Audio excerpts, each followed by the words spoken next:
Porque ayer hubo sesión en el Consejo Deliberante, la séptima ordinaria del año, con 11 temas en el orden del día. Y bueno, un poco para repasar cuáles han sido algunos de los debates más importantes y los tratamientos, estamos con el titular del cuerpo, el edil Germán Marini. Gracias, Germán, por venir. ¿Cómo te va? Hola, Guillermo. Bueno, gracias a vos por la invitación y un saludo a tu audiencia también. Bueno, hubo algunos pedidos de informes aprobados, sobre todo de la oposición, vinculados con cuestiones de gestión. Hubo otros proyectos más propositivos, como por ejemplo el programa de la ordenanza para fomentar el desarrollo de los clubes en la ciudad cabecera y en los pueblos. ¿Por dónde te parece que pasó el eje discursivo de la sesión de ayer? Sí, la síntesis que sé es clara, Guillermo. Me parece que hay una oposición embragado al Ejecutivo Municipal que está constantemente cumpliendo su rol, claro, el cual es aceptable, que es el de contralor, si se quiere, de la gestión municipal, con poca ordenanza y poca idea propositiva en relación al acompañamiento del sector de la sociedad que lo necesita, más en los momentos que estamos viviendo, y nosotros desde el oficialismo intentando, con las herramientas que tenemos, desde lo local, sobreentendiendo la situación que llevamos adelante, acompañar en una gestión que lleva cada uno de los programas que ya existían, pero que necesita nuevas herramientas para, de alguna manera, acompañar a diferentes sectores de la comunidad que, por cuestiones económicas, sociales, que todos la conocemos y lo podemos desarrollar si querés, pero que hoy no nos dan la posibilidad de tener la calidad de vida que teníamos hasta hace un tiempo atrás, ¿no? Veníamos de una situación económica y social difícil, no fue el mejor gobierno el anterior, pero la verdad que del 10 de diciembre hasta esta parte, todos los días, cada 24 horas nos enteramos de un problema distinto y que nos envuelve en una vorágine que, en vez de ver la salida, cada vez vemos más el fondo de todo esto, ¿no? ¿Tienen un termómetro en el Consejo de el panorama social, de cómo, llegan al Consejo ese tipo de demandas? Imagino que sí, a través de los concejales, que tienen una vida además de estar en el Consejo debatiendo ordenanza, ¿no?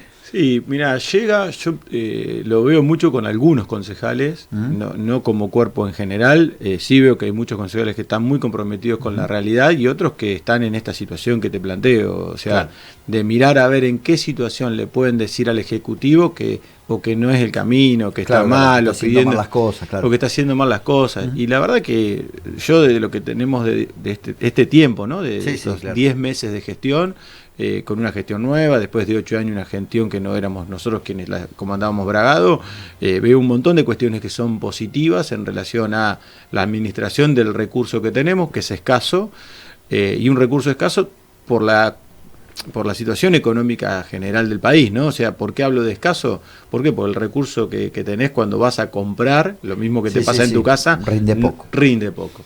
Pero a pesar de eso, este año hay un cambio de estructura económica en el Estado municipal que ha dado una gran diferencia a lo que se hacía anteriormente y que tal vez la comunidad no lo ve, no es tan fácil percibirlo, Guillermo. A ver, ¿a qué te referís particularmente? Mira, particularmente vamos a dar un ejemplo, la compra de la última motoniveladora, la última compra importante que se hizo desde el Estado municipal. Antes se hacía por leasing. Antes se hacía por leasing. No es lo mismo. Parece lo mismo porque el vecino de Bragado ve la motoniveladora en la plaza como se hace siempre para que se pueda ver realmente la acción, pero la realidad es que en el leasing queda una cuota y una deuda, que además por leasing pagas 3, porque es un alquiler con opción a compra, o sea, claro. Esa financiación generalmente genera un perjuicio al Estado, porque concretamente estás pagándola a un determinado tiempo. De hecho, hoy estamos pagando leasing de camionetas que compró el intendente anterior. Claro. Y esta motoniveladora, como el camión compactador, como el resto de las herramientas que se compraron anteriormente, son de recurso propio del Estado municipal por el ahorro que se hizo durante todo el año, lo mismo que la etapa que se licitó para el polideportivo. Claro. Más de 600 millones de pesos de recurso propio del Estado municipal, sin aporte de la Nación, y el acompañamiento de la provincia para poder llegar a generar ese recurso de ahorro, ¿no? Bueno, ese tipo de cuestiones son las que hacen una gran diferencia. Bien. Aprovecho para preguntarte en la cuestión propositiva por ese proyecto que tengo entendido que es tuyo de desarrollo para los clubes de la ciudad y los partidos. Contame básicamente qué es lo que propone esa ordenanza. Acercar al Estado municipal a cada una de las instituciones deportivas y sociales que tenemos en Bragado, porque veíamos una desvinculación entre este tipo de instituciones y las personas que le dedican su tiempo. Bueno, deberíamos hablar de dirigentes deportivos y papás y mamás que se ocupan de este tipo de cuestiones diarias para poder generar un recurso para que sus hijos tengan un lugar para practicar deportes. Hoy, principalmente todo lo que tiene que ver con transporte es casi prohibitivo a la hora de poder irse a una, competencias, ¿no? A una ciudad vecina, ¿no? No hablemos de grandes viajes como se hacían en otra época, donde podían estar 4, 5 o una semana los chicos teniendo una actividad. Hoy creo que lo único que se genera de esa forma son los bonaerenses. Fuera de esa situación no tenemos muchas actividades para casi todos los chicos que van son contadas con las manos. Son contadas con las manos. Conociendo el paño te digo que se han reducido un montón. Sí, y mucho tiene que ver con el valor del transporte principalmente. Sí, claro. Entonces necesitamos tener una herramienta en el Estado municipal que acerque las posiciones. ¿Para qué? Para ordenar lo que hoy tienen desordenadas estas instituciones por problemas económicos. Las instituciones y quienes las llevan adelante lo hacen con la mayor voluntad, buena fe, la empatía hacia el resto, porque la realidad, más de un dirigente pasa a ser el segundo papá de muchos de los chicos que van, o el profe en la actividad. Entonces, tenemos que darle desde el Estado el acompañamiento que necesitan. Entonces, estamos generando con esta ordenanza una herramienta que les va a dar la posibilidad a las áreas competentes del municipio, que tienen que ver con relaciones institucionales, que tiene que ver con deporte, una mesa que estamos generando para que se sienten con estos dirigentes de instituciones a plantearle, qué es lo que te falta para poder tener las actividades en orden. Las habilitaciones que le correspondan, desde el siniestral para generar eventos, hasta la personería jurídica de la institución que no la tienen al día y que eso le genera a la realidad una situación de no poder ser pasibles a adquirir algún tipo de beneficio económico de una empresa, del Estado, de un particular que quiera hacer una donación para poder ingresarlo. Ese es el objetivo y el espíritu de la ordenanza que ayer votamos. Bien. En la sesión hubo alguna convalidación de convenios con Hidráulica, con la universidad que manejan los entes gremiales también. ¿Ahí había alguna queja de parte de la oposición de no tener el anexo o el convenio en detalle de para qué firmar el convenio? No sé si querés aclarar o decir algo respecto a ese punto. Sí, no lo dijeron tampoco en la sesión, pero también el convenio con Hidráulica hasta tienen una situación de por qué o cómo, y la verdad que lo que sucedió en ese convenio es convalidar la posibilidad de nosotros hacernos cargo del combustible de una herramienta muy costosa que Hidráulica hace creo que ya 7 meses. Sí, más o menos, sí, debe ser 7 meses, en marzo. Porque no teníamos en Bragado una retroexcavadora de ese porte operativa, porque la realidad las que tenía Bragado estaban rotas. Las tuvimos que arreglar con esta gestión, pero mientras tanto la provincia de Buenos Aires invirtió en Bragado en el hecho de dejarnos una máquina de ese estilo, y lo único que tenemos que hacer como bragadenses es que el combustible y el hospedaje de los operarios de la máquina. Me parece que hasta eso tuvo discusión en la comisión, Guillermo. Entonces, la otra instancia que vos me planteás sobre el convenio con la UMED tiene que ver con un posicionamiento político, ¿no? Y la realidad que haya sido una facultad que fue creada por 70 organizaciones sociales, para nosotros es un orgullo, desde nuestro espacio, desde lo ideológico, y para ellos es un problema. Si fuera una facultad creada por un particular o un privado, estarían aplaudiéndolo al señor o a la señora que lo creó. En este caso, es un convenio marco idéntico al que en su momento se hizo con la UNOVA. No tiene diferencias, y de hecho tiene menos tiempo. Es un convenio por 1 año con posibilidades de renovación. Por lo tanto, los convenios específicos que planteaban ayer van a ser por cada una de las acciones que se realicen. Inclusive generando más transparencia y más luz sobre lo que se está haciendo. Pero vamos al principio de la nota, si querés. Es el hecho de oponerse por oponerse, cuando saben que hay un montón de situaciones y hay un montón de cuestiones en Bragado que hay que ordenarlas, generando transparencia. Y eso es lo que en el día a día Sergio me solicita a mí como presidente del Consejo Deliberante, que intentemos, por lo menos con las herramientas que podemos generar desde Bragado, estar cerca de los vecinos y vecinas de Bragado y tratar de cubrir todo lo que más podamos en esa vinculación que estaba un poco rota con el gobierno anterior. Bien, dejemos un poquito el consejo, hablamos un poquito del contexto breve. Quería preguntarte cómo estás viviendo este momento de Unión por la Patria, puertas adentro, digamos, y cuáles son los debates que se están dando, más allá de la cuestión, digamos, más mostrada por los medios, que es la interna, si se quiere, ¿no? Que como si no hubiera internas, lo que debe ser hoy el PRO debatiendo, por ejemplo, si apoyan el veto de Milei o no. Debe ser un quilombo si lo dejaba dentro de una habitación. Bueno, todos los sectores políticos tienen internas siempre, de toda la vida, forma parte de la política. ¿Por qué no vas a tener internas si tenés visiones distintas de la realidad o de mirar las cosas? Para eso está el espacio de la política. Pero más allá de eso, quería preguntarte, ¿cómo estás viendo hoy a tu fuerza política de cara a lo que ha pasado mirando para atrás y estos meses de Milei, y sobre todo lo que viene, que es un escenario electoral el año que viene, donde hay que dar un debate?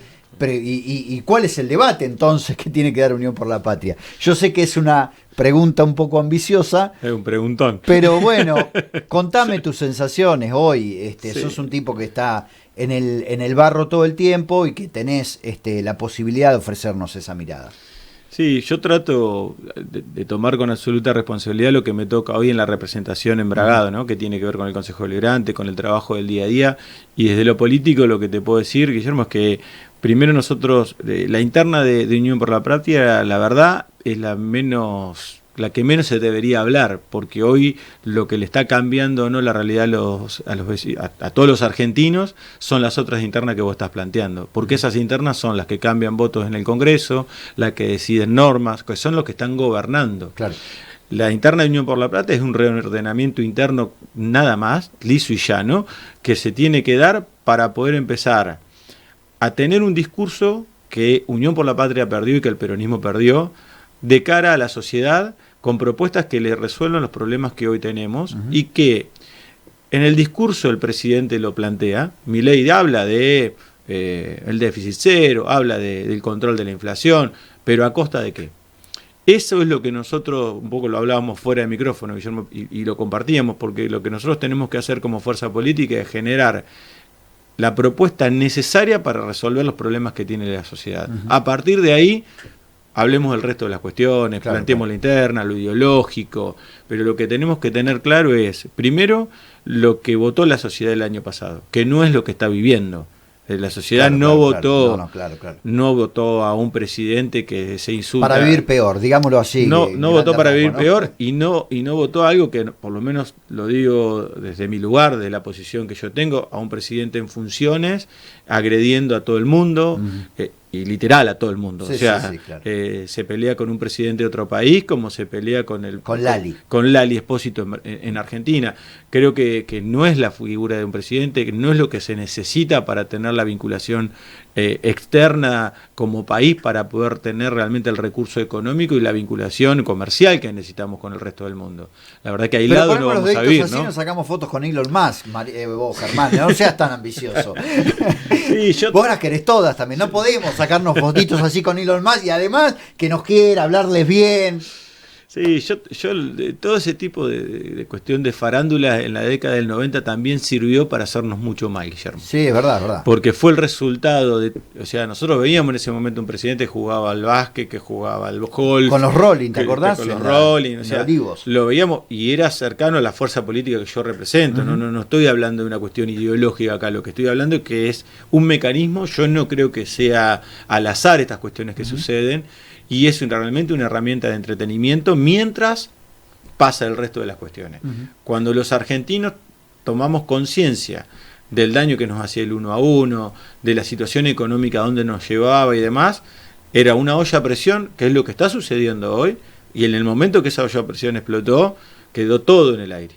Y quedamos todos, o sea, la realidad, todos quedamos sucios en esa situación, embarrados, manchados por esa explosión que nos generó el 2001, el 2000. O sea, esa salida de la Rúa es un proceso de 8 años de un gobierno que llegó por el peronismo y que decidió otro camino. Sí, con políticas neoliberales. Con políticas neoliberales, pero bueno, y hoy estamos en una situación similar, con otra velocidad.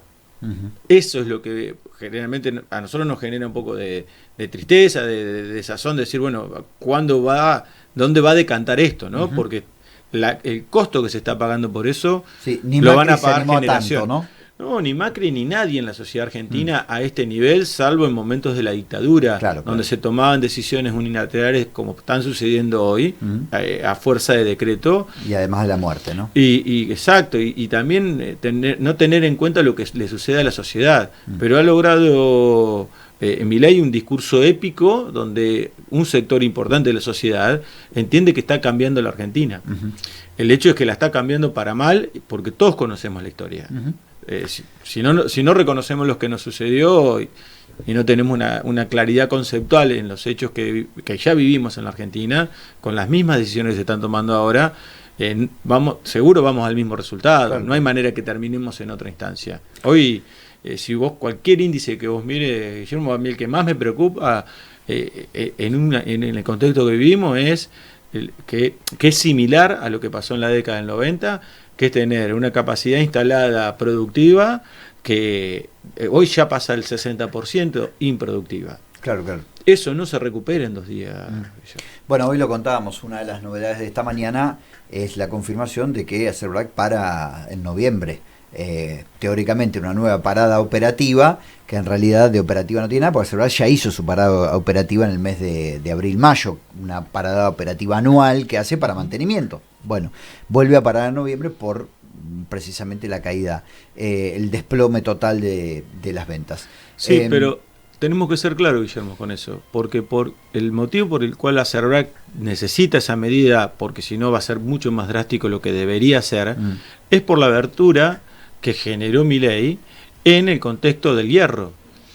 No teníamos cerrado la importación de hierro, pero sí teníamos unos estándares de calidad en hierro que los cumplían exclusivamente las 3 siderúrgicas que tenemos en Argentina. A partir del 10 de diciembre, por el DNU, habilitó a que el hierro de cualquier parte del mundo pueda ingresar. ¿Y por qué ingresa un hierro más económico? Porque la calidad es distinta.